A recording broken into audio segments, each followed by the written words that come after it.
अर्जी लगा रहे हैं कि बस इतना कर्म करना, जीवन ये संभल जाए।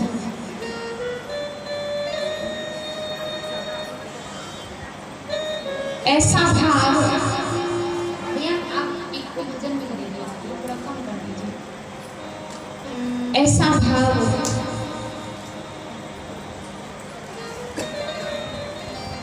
उसी जीव के जीवन में आ सकता है जो अपने जीवन की रिसर्च करता है।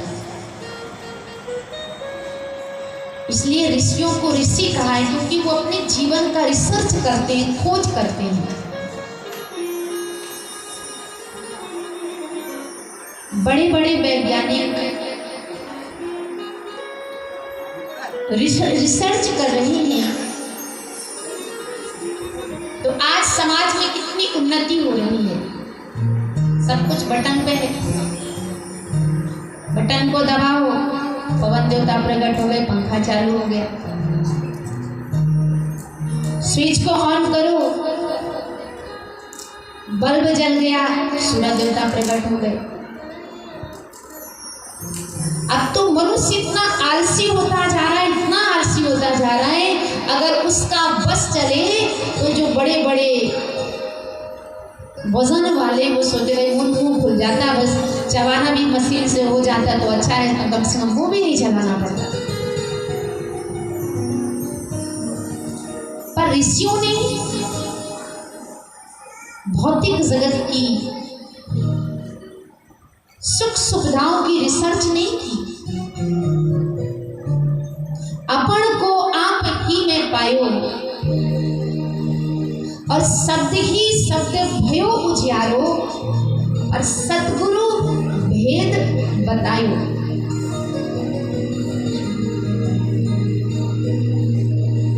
ऐसी बात नहीं है कि भगवान हमें कुछ देता नहीं है, वही तो है जो हमें सब कुछ देता है। कल मैंने अवार्ड और रिवार्ड की बात की थी, तो सबसे बड़ा अवार्ड तो हमारे सबके जीवन में कि हमें परमात्मा ने एक मनुष्य शरीर का जीवन दिया है संसार में, ये सबसे बड़ा अवार्ड है जीवन में। उसके देने में, उसकी कृपा में कोई कमी नहीं है। वो देता था, देता है और देता रहेगा, अनादि काल से देता आया है। पर कभी कभी हम उसकी कृपा को समझ नहीं पाते। विष्णु जो केशियों पर बैठा है, कल मेरे से प्रश्न कर रहा था कि भाई जी एक बात पूछूं आपसे। तुमने कहा पूछो, क्या बात है? कहने लगी मेरा ही प्रश्न नहीं है, बहुत सारे लोगों का प्रश्न है कि सच्ची राह पर चलने वालों को दुख क्यों मिलता है जीवन में। कभी कभी आपके मन में भी विचार आता होगा कि अच्छे भी बने फिर भी इतने कष्ट समाज में। तो मैं आपको एक बात सुनाती हूँ। एक बार भगवान श्री कृष्ण अर्जुन को लेकर मृत्यु लोक में भ्रमण करने निकले।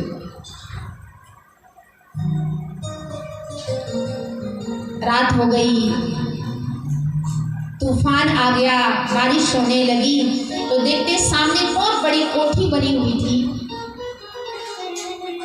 भगवान श्री कृष्ण ने अर्जुन से कहा, अर्जुन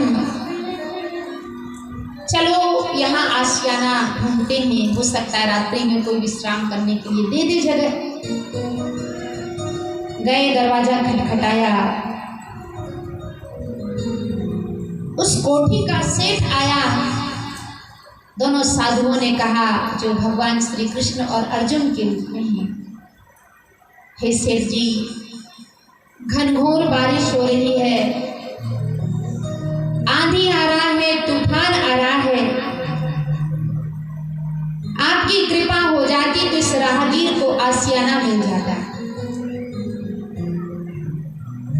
सेठ बड़े जोश में कहता है कि मैं ऐरों गैरों को जगह नहीं देता। अरे चले जाओ, शहर में बहुत सारे मंदिर बने होंगे, बहुत सारे धर्मशाला बने रहे होंगे, घर को मेरे धर्मशाला समझ रखा है, जाओ यहाँ से। आए, धीरे से भगवान ने अर्जुन को सुनाते हुए कहा, जा सेठ, तेरी संपत्ति दुगनी हो जाएगी।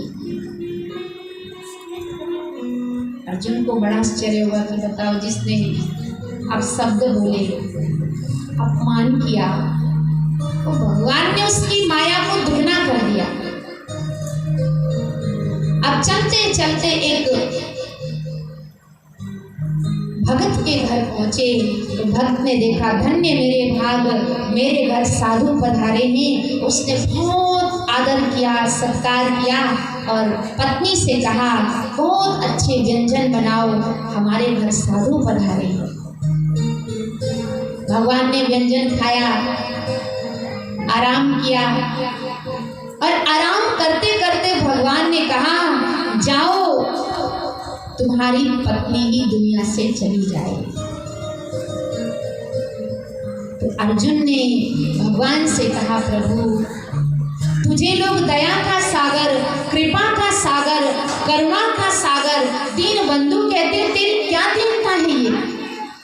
जिसने अपमान किया उसकी माया दुगनी कर डाली, और जिसने तुम्हारा सम्मान किया उसने आपने उसको उसकी पत्नी मारने का आदेश दे दिया। और देखा कि कहते ही उसकी पत्नी स्वर्गलोक चली गई। अब भगत को लगा, दो साधु मेरे घर में हैं, तो पत्नी की लाश को घास से ढक दिया और कहा, महाराज, कल भी मुझे सेवा का अवसर देना, खाली पेट मत जाना, कुछ ग्रहण करके ही जाना। पर सूर्य उदय होते ही दोनों संत वहां से निकल गए। अर्जुन का भगवान को ये स्वभाव बिल्कुल अच्छा नहीं लगा। कैसा निर्मोही है ये, जिस भगत ने इतना आदर किया, इतना सत्कार किया, बताओ उसकी पत्नी को छीन लिया। जैसे कोरोना की इस महामारी में कितनों ने अपनों को खोया है। और इसलिए कहते, लाभ हानि, जीवन मरण, यश अपयश, विधि हाथ, 6 चीजें मनुष्य के हाथ में नहीं। अगर ये 6 चीजें मनुष्य के हाथ होती तो वो तो पहले से इंतजाम कर लेता कि भैया मुझे मरने वाला है, मरने वाला हूँ, तो चलो थोड़ा सब जगह कुछ ना कुछ बांट दूँ, बैंक में जो बैलेंस पड़ा है बेटे को दे दूँ, पोते को दे दूँ, बहू को दे दूँ, सब व्यवस्था करके वो जाता और उसका बस चलता तो वो मरता ही नहीं कभी। फिर भगवान ने कहा, चलो फिर थोड़ा मृत्यु लोक में भ्रमण करके आते हैं। 1-2-4 साल के बाद भगवान आए तो देखते सेठ की कोठी और डबल मंजिला हो गई। और कहते, जब हवस का सिक्का जीवन में प्रवेश कर जाता है तो व्यक्ति के जीवन में कुमति आने लगती है। प्रभुता पाए सबहि मद होई, जब प्रभुता आ जाती है तो मद का जो कीड़ा है हमारे मस्तिष्क में भ्रमण करने लगता है, क्या बांधूं, क्या कमाऊं और कितना बड़ा आदमी बन जाए। अब फिर भगवान उसी सेठ के घर में पहुंचे तो फिर कहा, सेठ जी, बड़े बड़े ओले बरस रहे हैं, पिछली बार तो हम किसी धर्मशाला में ठहर गए और इस बार तो जरा कृपा कर दो, अपने घर में रहने के लिए जगह दे दो। तो सेठ लंबा सा डंडा लेके आया और कहता है, लातों के भूत बातों से कभी नहीं मानते। और जैसे डंडा लेकर के दौड़ा तो दोनों साधु फिर वहां से भागे और भागते भागते भगवान ने कहा, जा सेठ, तेरी संपत्ति 10 गुनी हो जाएगी। और अब उसी भगत के यहाँ फिर आए।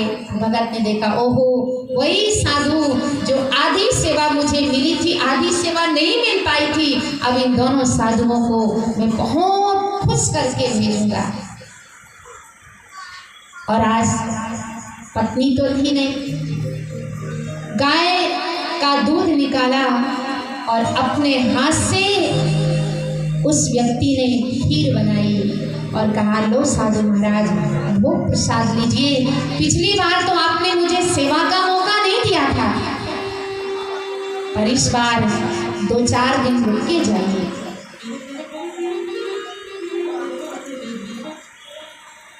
खीर खाकर भगवान ने कहा, नहीं अर्जुन, ब्रह्म मुहूर्त होने से पहले हमें निकलना है। बड़ा भगवान ने गपागप खीर खाई और खीर खाते खाते जब भगवान जाने लगे सुबह, तो भगवान कहते, जा भगत, तेरी गाय भी मर जाए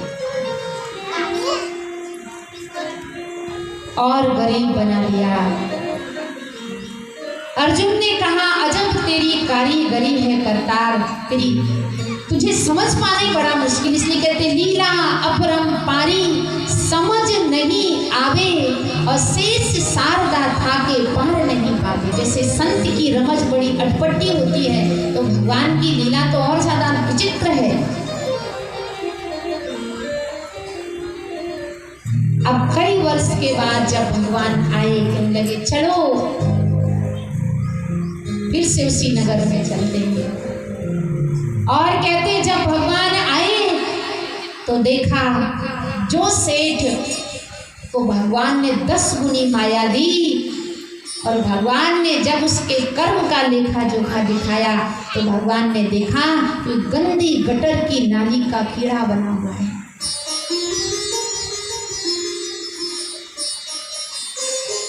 और जिस भगत की भगवान ने गाय को मार दिया, पत्नी का स्वर्गवास करा दिया, और देखा कि वो आराम से कल्प वृक्ष के नीचे बैठ कर के भगवान का भजन कर रहा है,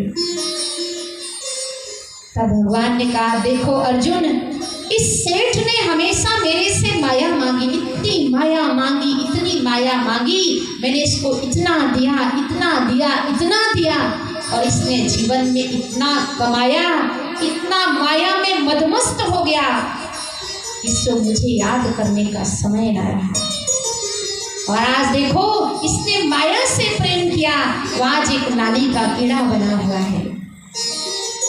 पर मेरे भगत को देखो, आज इसको मैंने निर्बंध कर दिया, सारे बंधन से मैंने इसे मुक्त कर दिया, और अब ये मेरा चिंतन कर रहा है, और जो मेरा चिंतन करते करते अपने प्राणों को त्यागता है, हे अर्जुन, वो मेरी परम सत्ता और परम पद को जीवन देता।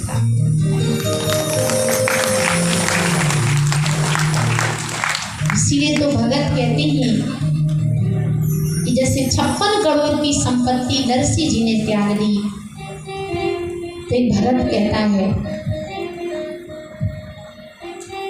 कि अगर मुझे पता होता कि तू अमीरों का नहीं है, तू गरीबों का बादशाह है, तो मैं क्या करता कि जाने तागर गरीब प्यारे हैं, जाने तागर गरीब प्यारे हैं, मैं कसम से गरीब हूँ।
नसीब हो जाता, प्यारे तेरा नसीब हो जाता, प्यारे तेरा नसीब हो जाता। और थोड़ा करीब हो जाता, प्यार तेरा नसीब हो जाता। और कहते जानता गर गरीब प्यारे में, मैं जानता कि तू गरीबी का मसीहा है तो मैं कसम से गरीब हो गया। क्या आज कोई ऐसा मांगता है कि हे प्रभु हम आपका दिन रात भजन करेंगे, हमें गरीब कर दो? कोई वो मांगता भगवान से? कोई एक हाथ भी खड़ा करके हाथ बता दे कि किसी ने आज तक भगवान से ऐसा कहा हो कि प्रभु मुझे गरीब बना दो? पर इतना बड़ा दिल, इतनी बड़ी विचारधारा केवल भक्ति अपने जीवन के अंदर रख सकता है।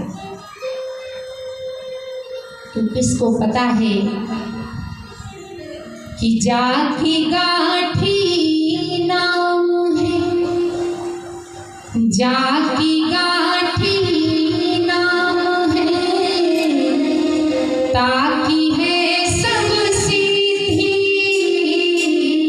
जाकी गाठी नाम है, ताकि है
सबके पल्ले लाल है, सबकी साहूकार, सबके पल्ले लाल है, सबकी साहूकार, गांठ खोले पर खान नहीं, जाबिनी भयो प्रकार ओ मनवा, जाबिनी भयो राम नाम एक अंक है, राम नाम एक अंक है, सब साधन है सो, राम नाम एक अंक है, सब साधन है सो, अंक नहीं 10 गुण है, अंक गए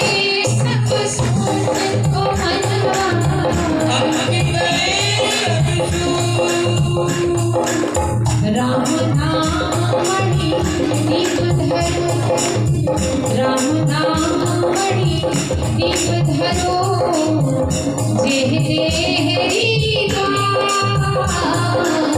राम नाम मणि दीप धरो, जेह देहरी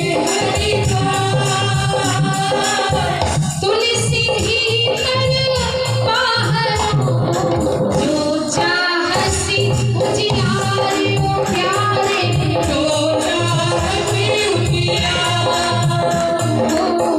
जो चाहसी उजियारो मन